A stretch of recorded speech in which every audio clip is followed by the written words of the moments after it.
Hello everyone, it's Ikaru and welcome to another unboxing and walkthrough. Today we're going to look at the This Might Hurt Tarot deck by Isabella Rotman. Right off the bat, I do love this box. It's really simple, just black, matte black with gold foil. I think gold foils, I think any foil in general is really big in the community. So then one side you have the wand. You can kind of see the wand in the middle there. You see the cup, which I think is really cute. You can see them throughout, how the cups are actually kind of like coffee cups. You have your swords, and then you have the pentacles. And then we got the back here that just says, This Might Hurt Tarot is a modern deck in the Rider-Waite-Smith tradition, keeping time-honored symbolism and imagery, but losing the medieval context. This deck is designed to be both easy to read and highly relatable. Clothing and scenery are modernized, diversity is embraced, and queerness is lovingly acknowledged, which I appreciate. So it's created by Isabella Rotman and colored by Addison Duke. Now, the box is super cute, just simple, and you have the magnetic opening lid on the side, and it just opens up like this. You have the white rose that we're very familiar with when it comes to the Rider-Waite-Smith, which I love. And then we have the book. It's your little white book, but it's actually a pretty thick white book. We have 180 pages, so that's not bad at all. This is actually really interesting. In the back, the artist, Isabella, she has decks I was looking at while I drew this. So I find this to be really cool because you can see the inspiration that she took from other artists and bits and pieces from other people, you know. There's one here, Fairy Tale Tarot by Yoshi Yoshitana. I am patiently waiting for this deck to be finished because if you go to her website, you can see a lot of the art she's created already, and it is absolutely stunning. So I'm very excited for that deck to come out. But that's on a side note. You have your introduction, which is pretty much like an artist statement, which I appreciate when artists do this because here's my thing. There are a lot of tarot decks out there, and I love tarot, as you guys know. But there are, in the nicest way I can put it, a lot of mediocre decks out there. And listen, I'm not trashing any artist. I'm not trashing anyone that has ever created a deck because I do have deep respect for anyone that creates a deck, no matter how simple or different or unique it is, because that's what we want. But what I'm looking for is a point of view. When I'm looking for a tarot deck, I want someone with a point of view.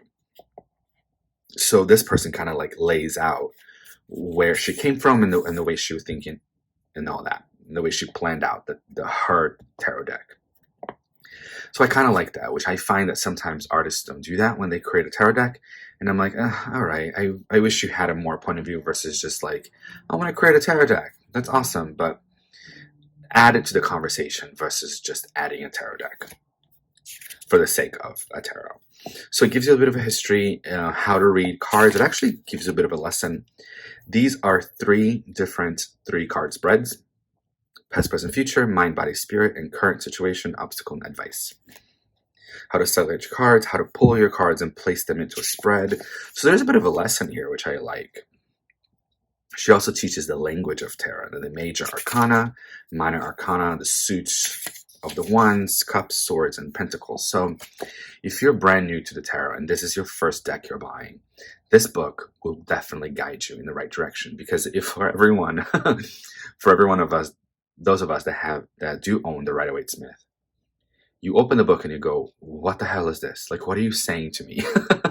The little white book that comes with the Rider-Waite-Smith, excuse me, has never really made much sense to me. And you look at other, deck creators and you look at other artists and you go, oh, it didn't make any sense to you either. That's why you're creating our own. That's why there's so many tarot books out there that kind of explain better what the tarot is. But so if this is your first deck, definitely a great choice. So then we get into the meanings, the card descriptions. She talks a little bit about the reversed cards. Not everyone reads reversed, but she doesn't give you reversed descriptions because she sees them as a block on the energy, but really reverse cards is just however you decide to put your spin on. So then you get a full black and white illustration of the card, and then you have a full page of the meaning. And it kind of goes like that for every card, including the minor arcana. So it's pretty much like that the whole time. Then, of course, you have that list that I really appreciate. So let's look at the cards. So you open up the box, obviously. Now, this is one of the things that sold me on this deck. Look at that edging. I think a lot of us are slightly obsessed with holographic edging, or actually holographic anything, and I am one of those people. Now, this deck, when I looked online, there is the option of gold edging. There's an option of black iridescent, is what they call it. So this, and I got the pearl iridescent, is what they call it. So it's like, let's say silvery like this, but you have the rainbow iridescence. The black iridescence is exactly what it sounds like. It's black, but you have this rainbow as well. When I looked online, the black one was sold out, but that's okay, because I was between the black and the pearl anyway, and I don't have a preference. I just wanted it to be iridescent versus the gold edging, because, sorry to say this, but I'm getting a little tired of the old edging. I mean, it's beautiful, and I will always appreciate a beautiful edging, but pretty much every deck out there is gold edged. So now, I have used this deck a few times already, so we're actually, what I have right now, they're out of order. I will be showing you every card, so if you don't want to see all the cards, you can skip ahead, or you can turn off the video now, or you can see some of the cards and turn off the video whenever you feel like it. But I will be showing you all 78 cards. So it's super modern and like young. So we have Temperance. Do you see how the cups look like teacups or coffee cups? This Temperance is absolutely gorgeous. Let me show you guys the backs. So the backs are reversible, which is nice. You have that Ouroboros with the snake. You have the world lady, the world hermaphrodite. Really, she's a hermaphrodite, but in this one, she's a very beautiful woman. You have your swords and your wands and your cups, and your pentacles on the corners here. So black and white, really beautiful. Really simple and interesting. So we got the Temperance, Two of Pentacles, and the cardstock is very, very good. I'm very pleased and impressed. The coloring of this deck is so beautiful. There's something really special about the coloring of this deck. I love this Hermit. See, the symbolism is still all there. You still have the Star of David, the 6-pointed star, whatever you want to call it. But she's still on top of the mountain and it's still snowing, but she's just more modern. She's got that parka coat.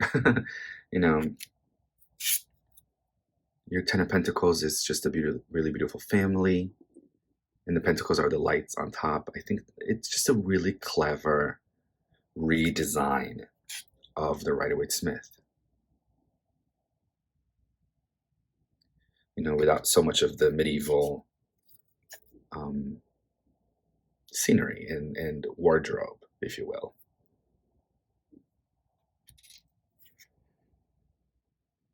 I like this Wheel of Fortune. Her face is very fierce and interesting. And I do love, you have the little symbols of the elements on the corners, and kind of like a depiction of the elements. So you have air, and then it's raining, water, a forest on fire, which is a little dramatic, but it's fire. You have the mountains, which are earth, and I really appreciate that. This Nine of Wands is really cool, because the wands in this particular, not the entire deck, but in this particular card, they're depicted by pens and pencils, which I think is really clever. You have your Queen of Cups. The coloring is, I'm enamored with the coloring of this deck. Look at all the different cups, which I think is cute. You have the little wine, you have a little to-go cup, even a reusable water bottle, and a coffee cup. I think that's so just interesting. You know, it's your everyday life, going to Starbucks, grabbing a cup of coffee and going on about your day. Nine of Swords,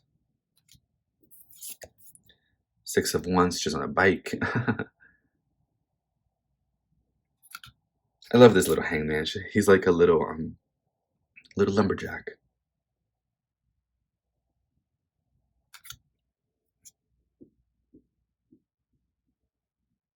And I know a big thing in our community, in the spiritual tarot community, is diversity, right? She even says in the back here that queerness is lovingly acknowledged and diversity is embraced. We want diversity, we want to be seen in these cards. I love this Ace of Cups.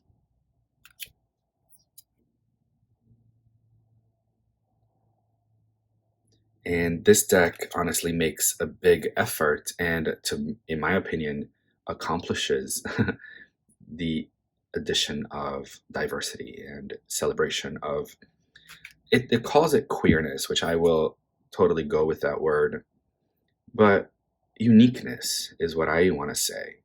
Is it embraces each person's unique lives and experiences, which is really what the tarot is, right? The tarot is a book without a spine. It's 78 cards that depict the diversity and the richness of everyone's lives.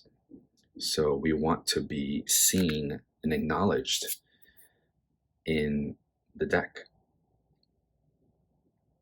I even like with the Five of Cups too, how even in the back you see the building is kind of like breaking down. There are a lot of attention to detail in this deck.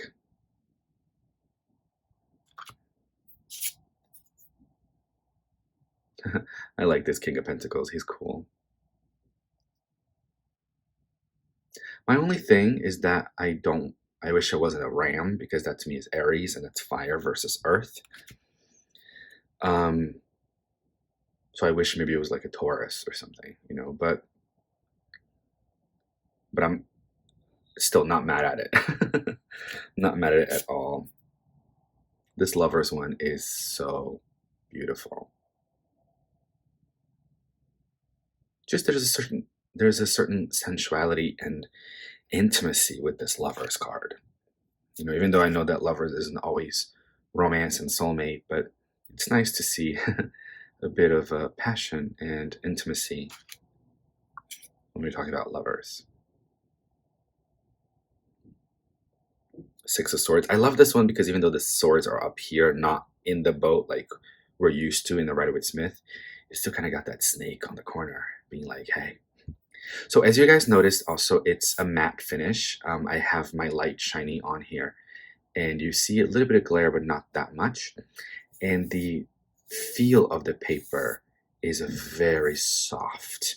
It's almost like they have a bit of a, not a whole lot, but a little bit of a suede finish to it. Look at this Fool. I love this Fool so much. Everything is still there. Everything that we know and love about the Rider-Waite-Smith is still there. I love this Queen of Swords and how she's sitting, even though she's among the clouds, she's sitting in like an office desk. And that's who she is, right? An intellectual, a kind of like a boss bitch. And that's cool. I like that.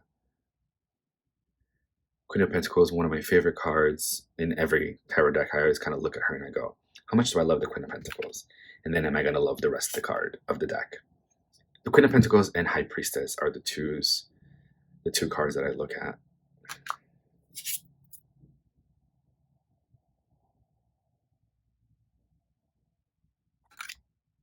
The Eight of Wands is interesting. I love the addition of the animals and them kind of like running with. It's like, are they running with the arrows? Or are they running away from the arrows? You can see it really both ways, but I appreciate the diversity in the, in a spread, it'll read really well because then you really kind of get your answer. I like how this Four of Cups, she's not looking at us. I like that that's the back, kind of adds to the stubbornness of this card. Page of Wands. This gradient in the sky. Like you see the gradients, and it's just I don't know. I've said it before, but I'm gonna say it again. The coloring and the art of this deck is so incredible.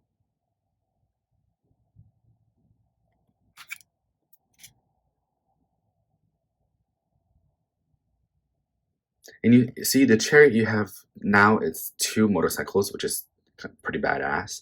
And you still have the black and white, but then you still have the sphinxes right here, and then you have the square plate on her chest, and you still have the star crown. So the nod to the Rider-Waite-Smith tradition is very much present.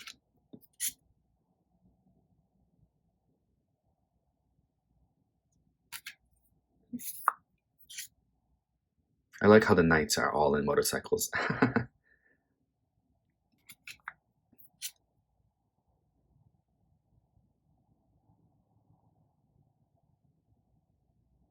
Now, actually, okay, so this is cool that the death card is right here. So I want to point out one thing that I would criticize about this deck is that, as we know, or if you don't know, but you will now, the traditional Rider-Waite-Smith moon card, there are these pillars, which actually are in the death card. So this is the death card, which I love. Absolutely beautiful, and a beautiful reimagining of the traditional. And the original one has these pillars here. And it does have the sun kind of coming on the back. But then on the traditional one, you see these pillars closer on the moon card, but you don't see them here. Listen, it's okay. I love this deck just the same, and it doesn't really bother me that much. But sometimes when I do a spread, I do look for symbols that connect the cards. If there aren't any, of course, then you can toss it. But a lot of times I do look for those colors, body positions, faces, things like that in pillars. So I do wish that, because there are pillars here, I do wish that they would be on this card as well. But that's honestly, I think my only criticism in the art department.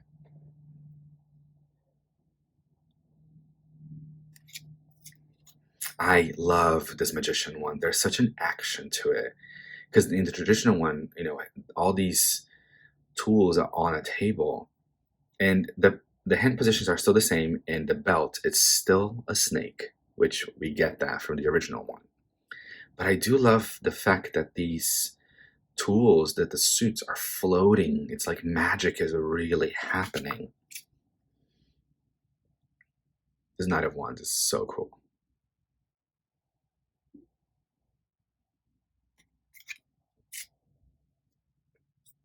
I do love this devil one as well, because the devil one, as some of us know, it's a mirror image of the lovers. And I'm actually okay with the fact that it's not on this case, because we see the devil smoking, we see people drinking, we see people kissing and fighting. The kissing, of course, that's not a problem. We all want to kiss. We all love to kiss, right? But I think that the kiss is more like a nod to promiscuity, which is, listen, if you love to sleep around, that's totally okay. We all do that. But it's almost like you're trying, I don't know, to me, when I see this image is addiction, right? It's trying to be liked, is you're denying yourself to be liked by other people. That's what I see about this card. So of course there's nothing wrong with kissing, but I kind of feel like you're kissing someone even though you don't want to, and that's kind of like the devil energy. So I got the Four of Pentacles. Seven of Wands is so cool.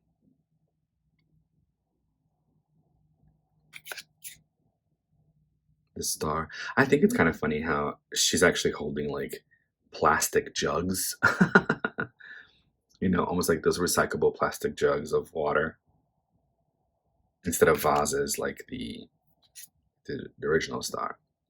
Now this one is interesting because she explains what the Hierophant means in this little book, and the Hierophant comes from like a Greek priest, and there used to be a festival of Demeter and Prometheus. I'm sorry, Demeter and Prometheus.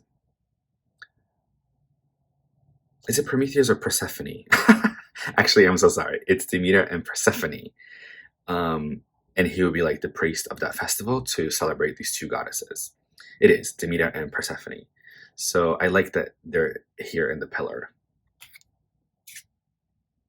instead of being like such a traditional, pope kind of look to it. Because a lot of people are uncomfortable with the Hierophant because the Hierophant means organized religion. It also means discipline, and it means tradition, and it means learning and education. But a lot of people see it as organized religion, and more likely than not, if you're into tarot, you're not into organized religion. So people get uncomfortable with that card and they toss it, or they never. Sometimes even the artist, you can tell that they were uncomfortable with that card because it doesn't look that great or it doesn't convey anything.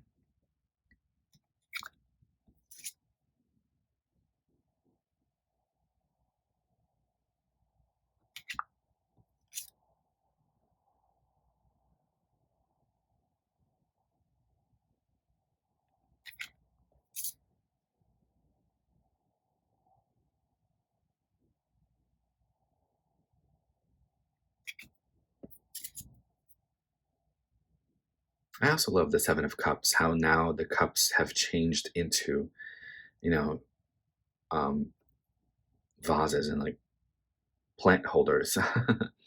They're all a little bit different. Of course, that's Seven of Cups, but I think it's just a really clever way of looking at that card. This Empress is just really beautiful. Everything is still here. The femininity, the strawberries, the crown with the stars, and the heart shield with the Venus sign. I love this world. So you have, of course, your four elements, your four suits. And in the original one, it's the wreath, but we know that the wreath was just a hidden symbol for the snake, the Ouroboros. Then you have the world card.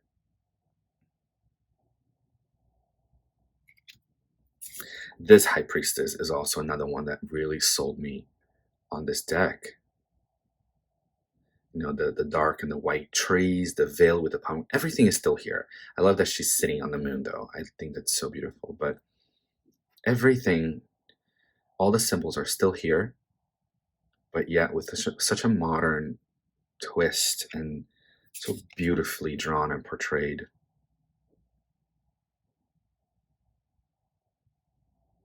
And the black cat is still there, which I love.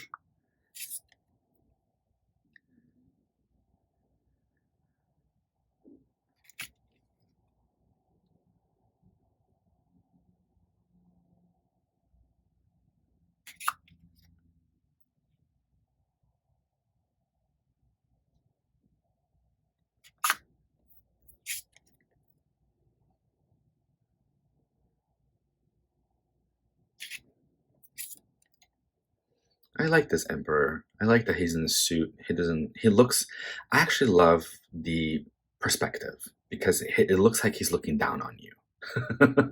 But he doesn't look, to me anyway, he doesn't look that mean.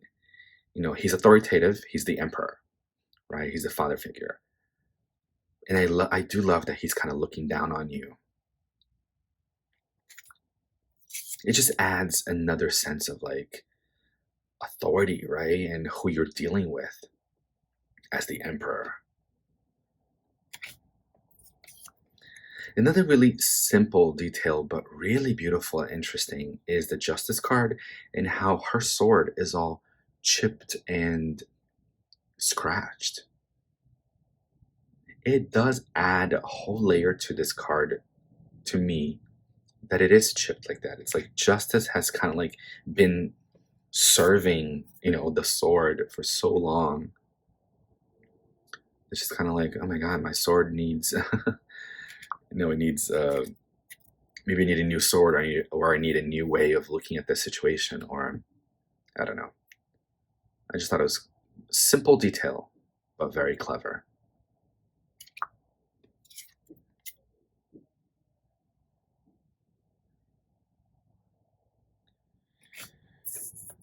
And this one to me is quote unquote the most spiritual looking art in this whole deck, because we've seen people so far, and now we have an actual, like, Greek, I'm sorry, I'm still on Persephone, Egyptian god, right, of the underworld. We have judgment here.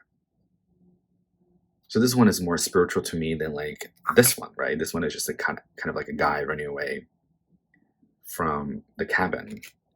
This one you have souls, and Anubis, I believe, the god of the underworld.